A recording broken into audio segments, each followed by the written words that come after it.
Now, Roma Wines, R-O-M-A, made in California for enjoyment throughout the world. Roma Wines present Suspense.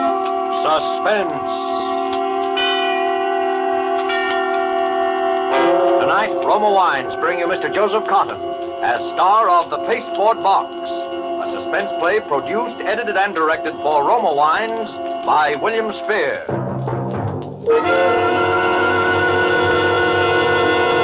Suspense, radio's outstanding theater of thrills, is presented for your enjoyment by Roma Wines. That's R-O-M-A, Roma Wines. Those excellent California wines that can add so much pleasantness to the way you live, to your happiness in entertaining guests, to your enjoyment of everyday meals. Yes, right now a glassful would be very pleasant, as Roma Wines bring you Mr. Joseph Cotton in a remarkable tale of suspense.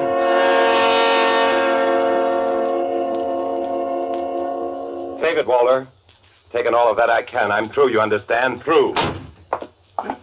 Oh, I'm sorry, sir. I couldn't help but overhear you. What's the difference now? I hope you haven't quarreled seriously with your brother. Quarreled? What else have I ever done with him but quarrel? Oh, I realize he's a bit difficult at times, sir, but I'm sure he has your best interest at heart. Yeah, well, from now on, he can stop worrying about my best interests because I'm getting out of his life tonight for good.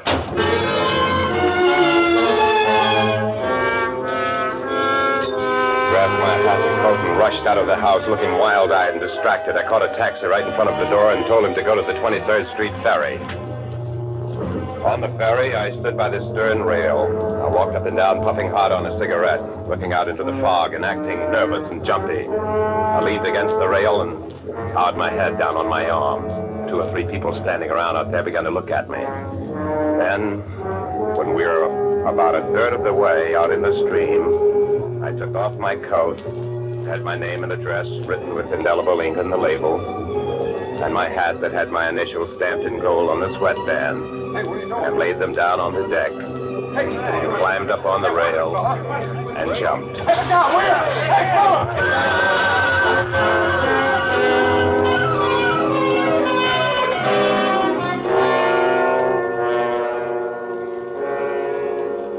It was as easy as that. A fight with my brother that was loud enough so the houseman couldn't help but hear it. A jump off the 23rd Street ferry, leaving plenty of identification behind. An easy swim back to shore where I had planted my dry clothes. And a phone call to the news to report my own suicide. It was just as easy as that. On Friday afternoon, I waited across the street until I saw Williams, the houseman, leaving for his usual weekend. And then I let myself in the front door and walked back to the study. Come in, Williams. I thought you'd gone. Hello, Walter. Jack. What's the matter, Walter? You look as though you'd seen a ghost. Jack, well, haven't you seen the papers? I thought you were dead. Yeah, I changed my mind. Jack, how could you? How could you have done such a thing? I didn't. I just went swimming, that's all. Don't tell anyone I'm here. Yes? This is Mr. Parcell. Yes, I told you once it was broken. Well, I'm sure I don't know. I know certainly I didn't break it. Yes, it's still in the box. Well, I'll send you to pieces if you like. Well, that's a little late, I'm afraid. Oh, well, it doesn't matter anyway. It's the principle of the thing. Besides, I'm going out of town. Yes. Yes, I suppose there'll be someone here to receive it. All right. All right. Silly. Goldfish bowl. What? Oh, you know, I ordered a larger one, and it arrived this morning, all smashed up, and they were arguing about sending me a new one. There it is in that big square box. You can see for yourself. It's smashed. That's certainly like you, Walter. At the last minute, you worrying about a $2 goldfish bowl. What do you mean, the last minute? Well, you just said over the phone you were going out of town. Yes? What's the idea? Well, Jack, I was terribly upset when I heard that Well, I thought... I'll bet. Where are you going? Well, I hadn't quite made up my mind. I just wanted to get away.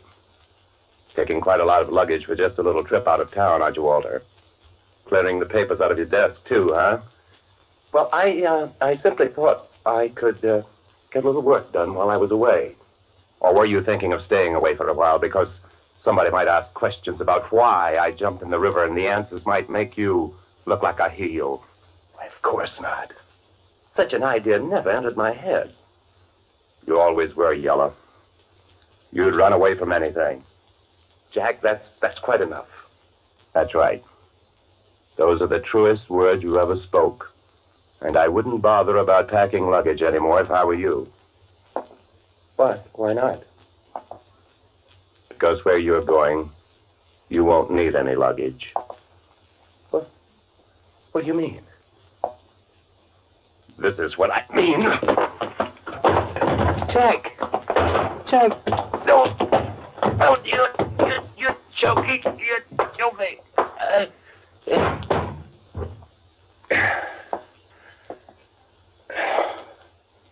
You won't need any luggage anymore, brother.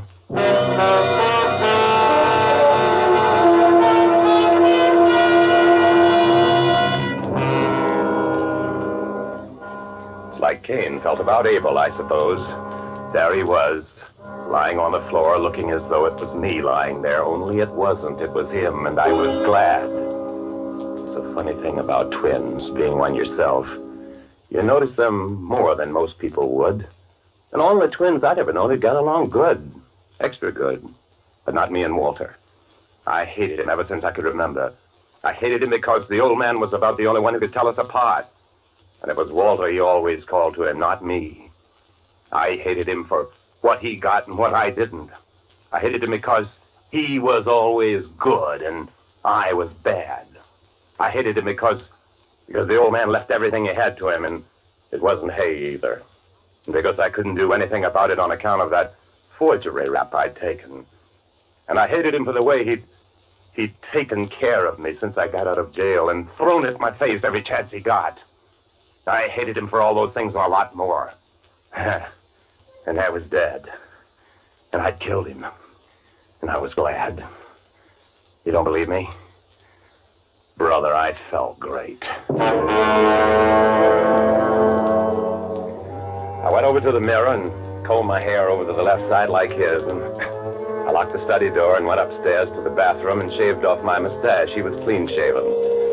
Went back in the bedroom and put on one of his suits.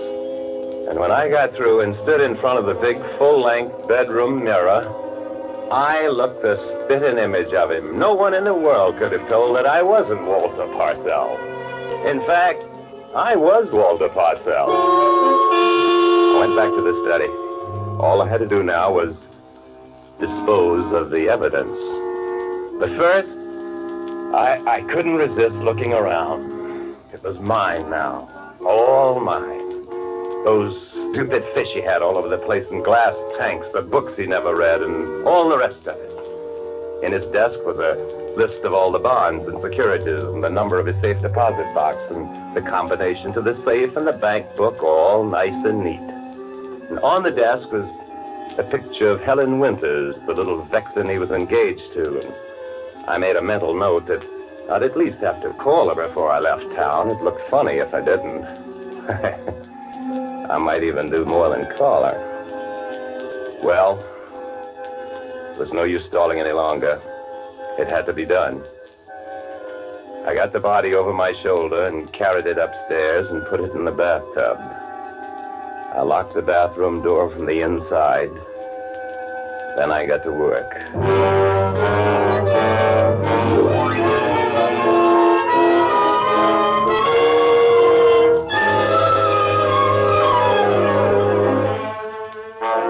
For suspense, Roma Wines are bringing you as star Joseph Cotton in the Pasteboard Box by Joe Grenzebach.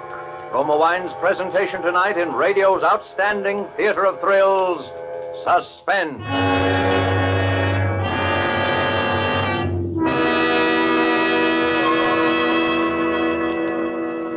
Between the acts of suspense, This is Truman Bradley for Roma Wines. Here's a simple secret about entertaining that has won compliments for many a hostess. The next time you have dinner guests, keep them pleasantly occupied during that hour before the meal by serving Roma California Sherry. Serving Roma Sherry before dinner has become a friendly American custom. Yes, glorious golden amber Roma Sherry with tempting fragrance and intriguing nut-like taste is the perfect first call for dinner. And you'll find Roma Sherry equally pleasing with a tasty evening snack, a delightful wine to serve anytime. Roma Sherry, like all Roma wine, is a true natural wine, crushed from choicest grapes, grown in California's finest vineyards, then unhurriedly guided to taste perfection by Roma's ancient winemaking skill. Bottled at the winery for unvarying goodness. Delight your family, your guests, with delicious Roma Sherry, now selling at the lowest prices in years. Insist on Roma, R-O-M-A, for uniformly high quality at low cost. Remember, more Americans enjoy Roma than any other wine. And now, Roma Wines bring back to our Hollywood soundstage Joseph Cotton as star of the Pasteboard Box, a play well calculated to keep you in suspense.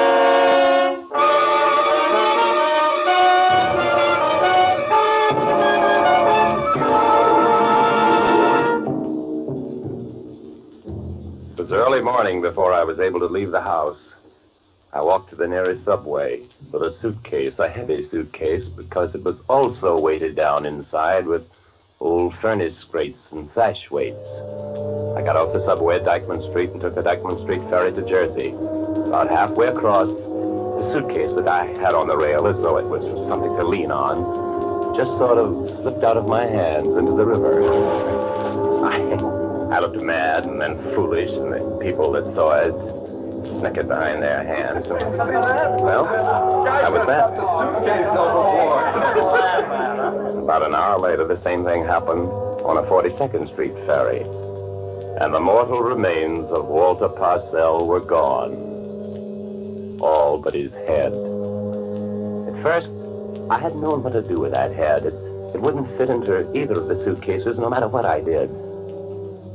And then I thought of that box. That big pasteboard box that the goldfish bowl had come in. It was still sitting there in the corner of the desk. I weighted it and wrapped up the outside in the paper it had come in and started out again. The 14th Street ferry this time. I had it balanced up there on the rail just like I'd had the others, and then... Hey, look out! Hey, it's all right, mister. I got it. I let go. Oh, I've got it. What? What's the matter? I thought you dropped it. Oh, no, here it is. Hey, that was close, all right. Another second and it would have been gone for good. Yeah, it's been gone for good, all right. Walking across 14th Street on the way back from the ferry, people were pushing behind me, and the next thing I knew, I was in a department store. I was walking down one of the aisles just to keep moving and not to attract attention when it hit me right between the eyes. There was another box, a box just like mine. It was sitting up there on one of the counters, and next to it was an old guy looking at some bow ties. I walked over and put my box on the counter next to his, and I pretended I was waiting for a clerk. Then, after a couple of minutes, I pretended to change my mind. I picked up the box, his box, of course, and started for the door. Say, I say there. I say, sir, you've taken my box. Oh, what do you mean, your box? Let go of me. But it is. It's my box. You left yours there on the counter. Oh, you crazy. Let go, I tell you. What's the trouble here? Why, this man's got my package and won't give it back. Oh, shoplifter, eh? No, it's not that. He left a package of his own there, but he insists that mine is his. What's in it? A parchment lampshade. I bought it in your furniture department just now. The girl will confirm that. I see. All right, what's in yours? Mine? Yes, what's in your box? Why, Well, we'll open it up and see. No, you The can't. only way to tell, open them both up. If you think this is your package... No, wait, I made a mistake. It isn't, Here, now give me mine. Oh, just a minute. Give it to me. Just a minute. Give it to me. Oh, give it to him. It's his. I saw him put it there. Very well. Thank you. Why, he acted like a madman. Maybe I did act like a madman. I guess I did because I was pretty close to panic when I got out of that store. I started walking. I just walked. I don't know how or for how long or what, but all I could think of was, what'll I do now? What'll I do with it? What'll I do with it? I didn't snap out of it until I found myself a half block from home, and not knowing how I got there, all I knew was I still had that box and I had to get rid of it. Then I saw the sewer. A corner sewer with a big wide opening. I crossed over to it as though I were going to step on the curb. I stumbled. I gave it a good kick. It slid in and I heard it fall. Oh. I got home. A half hour later, I was just beginning to relax when the doorbell rang. I went out in the hall, switched on the vestibule lights, and opened the door. There stood a couple of kids. Yes, this is yours, ain't it, mister? What? We were standing across the street when you dropped it. Then we saw you come into this house. That's how we know. We got some string on a fish hook and pulled it out. It is yours, ain't it? No. You mean it ain't yours? No, I never saw it before in my life. Now beat it. Oh, then we can open it, huh, Johnny? Oh, wait, no. I don't know. Maybe we ought to take it to the cops. Here, you give that to me. Give it to me. But you said... I made a mistake. I didn't recognize it. Now give it to me. Beat it. Well, aren't you glad to get it back? Huh? Oh, sure. Here. Thanks. Gee, $5. There must be diamonds in that box.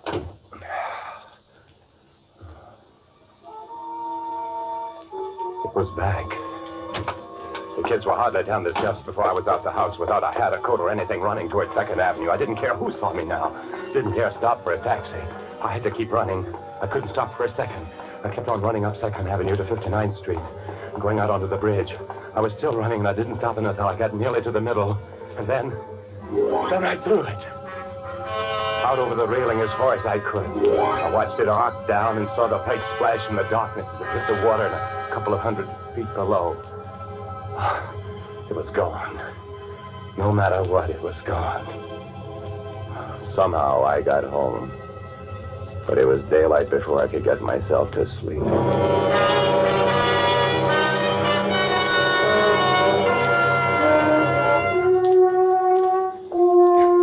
Monday morning, I felt better.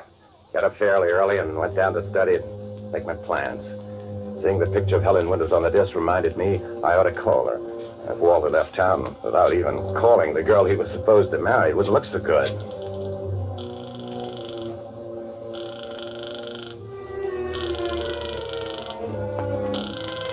There was no answer. So I hung up. Then I rang for Williams, the house man. Yes, sir? Oh, Williams, I'm sorry to tell you this, but I'm going to have to let you go. Oh, I'm sorry to hear it, sir. If it's anything I've done. Quite the contrary. I've found our association most pleasant, but the death of my brother has been quite a shock, of course. Of course, sir. I'm going away. I don't know how long I shall be gone, or when I shall be back, or if I shall come back here at all. So I thought it was best this way. Yes, sir. When will you be leaving, sir? Within a few days. There's no hurry, but I wanted you to be able to make your own plans. I'm making arrangements this afternoon to sell the house and the furniture, and the associations here are painful, you understand. I understand, sir. My brother Jack had his faults, of course. We all do. I know how you feel, sir. But after all, Williams, he was my brother. Yes, sir. Blood is thicker than water. You're so right, Williams.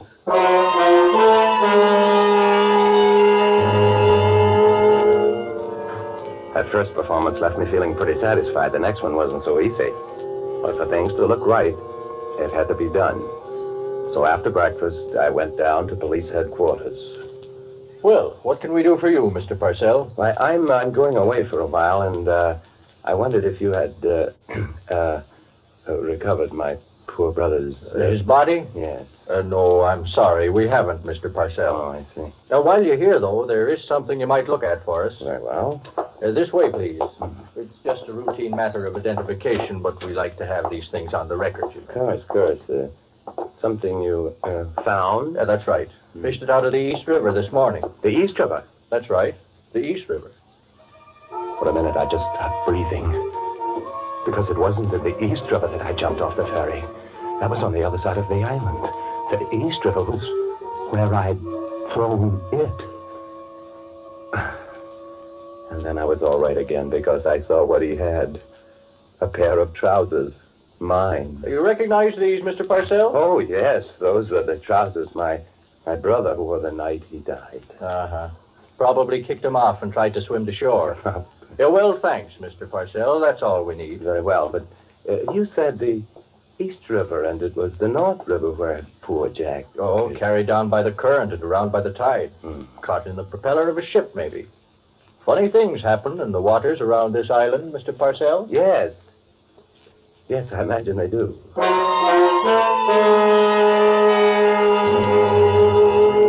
So, that was all right, too. When I got out of headquarters, I went across the street to a pay station and phoned Helen Winters again.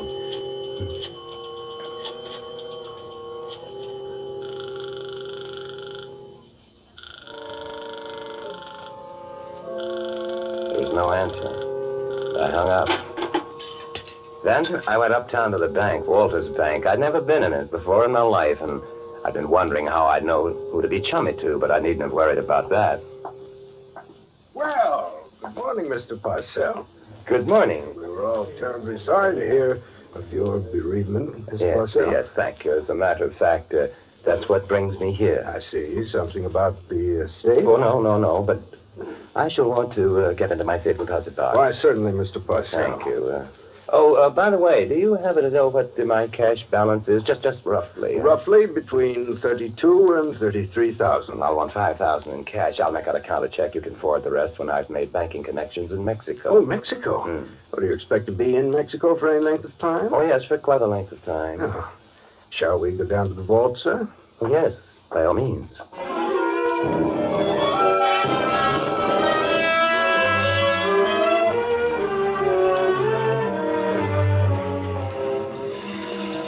When I got out of the bank, it was raining, but I didn't care. I liked it. I was walking on air anyway, and I decided to walk home that way. It's nearly 30 blocks, and I was soaking wet when I got there, but what's a little rain to a guy with $100,000 in his pocket? The front door wasn't locked. In I went, and I hung up my hat and coat in the hall and was wondering whether to have a nice hot bath before calling Helen Winters. And when I saw it, the box, that horrible pasteboard box, that had come back. For a second, I thought my mind had gone. But there it was, sitting on the desk. Wet and soggy, and the limp paper peeling off as though it had been fished out of the river just that minute. And then I remembered I hadn't seen it sink, and what the cop had said about tides and currents. And then the doorbell rang. I rushed to the window. There was a police car outside. For the moment, I thought of grabbing up the box and running, escaping out of the back somehow, and then I knew that wasn't any use. It didn't matter. It was some sort of a police plan. It didn't matter anyway. And if it wasn't, if it was just another one of those terrible coincidences, there was still time. Whatever they wanted, I could bluff it through, and there'd still be time. I pulled myself together and went out and opened the door.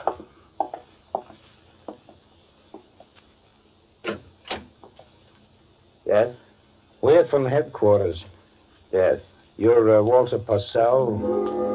Walter Parcell? They thought I was Walter Parcell. They didn't even know he was dead. That was all right. There was still time. I said, are you Walter Parcell? Yes, I'm Walter Parcell. You know a young woman named Helen Winters? Oh, Helen Winters, of course. She's my fiancée. Then I'm afraid you're going to have to come along with us, Mr. Parcell. With you? Why? Helen Winters has been murdered. And I might as well tell you now that anything you say will be used against you. The evidence is pretty conclusive. That you murdered her. I didn't. I couldn't. We found her this morning in the coroner report. She was killed Friday night. You were seen entering the place that night, and you were seen leaving. A gun that we traced to you was found in an ash can a block away. Now, what do you expect us to believe, Mr. Parcell? Wait a minute. There's a mistake. There's been a terrible mistake. I'm not Walter Parcell. I'm his brother. I'm his brother, Jack. The one who committed suicide? Yes. Only I didn't. I changed my mind. I swam back to shore. I came back here, and I found Walter. He was dead. He killed himself. And now I know why. Don't you see? Because he murdered the girl. You didn't report it. Where's the body? The body? Yes, the body. No, that's it. Now, look, everyone knew I quarreled with Walter, and so I thought they'd pin it on me. I thought they'd say I killed him. So I disposed of the body. Then I took his place. We're twins, don't you see?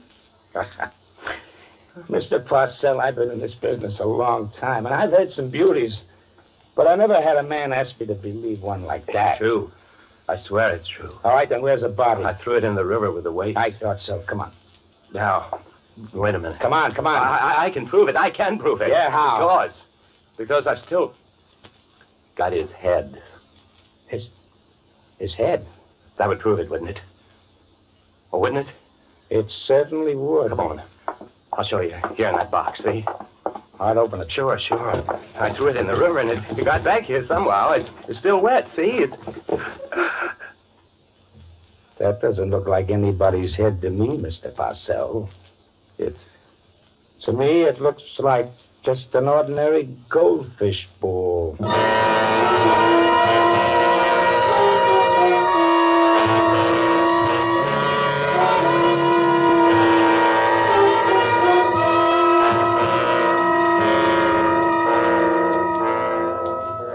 That was it, of course.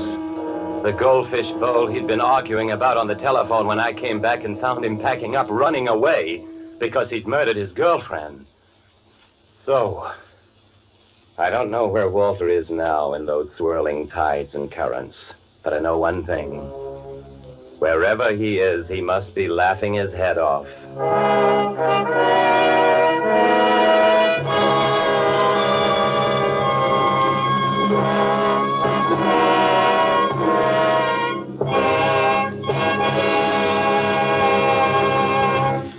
Suspense. Presented by Roma Wines. R-O-M-A. Made in California for enjoyment throughout the world. Before we hear again from Joseph Cotton, the star of the Pasteboard Box, tonight's suspense play, this is Truman Bradley for Roma Wines. Each day, more Americans are switching to Roma and discovering what a wonderful help Roma wine is in making simple home entertainment successful.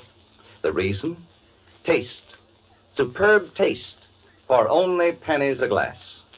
And, says famous hostess Elsa Maxwell, there's a Roma California wine to delight everyone.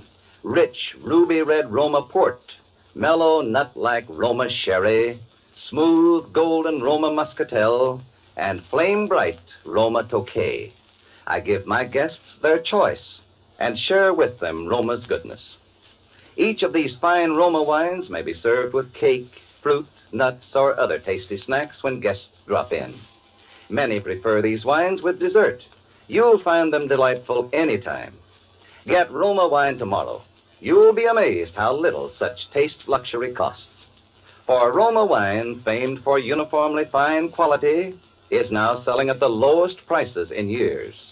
Insist on Roma, R-O-M-A, Roma wine, made in California for enjoyment throughout the world.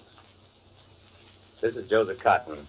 I've enjoyed my appearance on Suspense as I always do.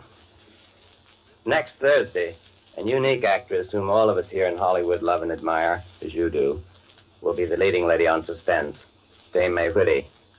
Miss Whitty will appear as a kindly lady whose advertisement requesting genteel part-time employment involves her in a predicament which threatens first her freedom and then her very life. I'm sure we'll all want to make it a point to listen. And by the way, if you feel that the character I played tonight was a little, what shall we say, extreme, please forgive me. I've never played twins before, and I guess I just lost my head.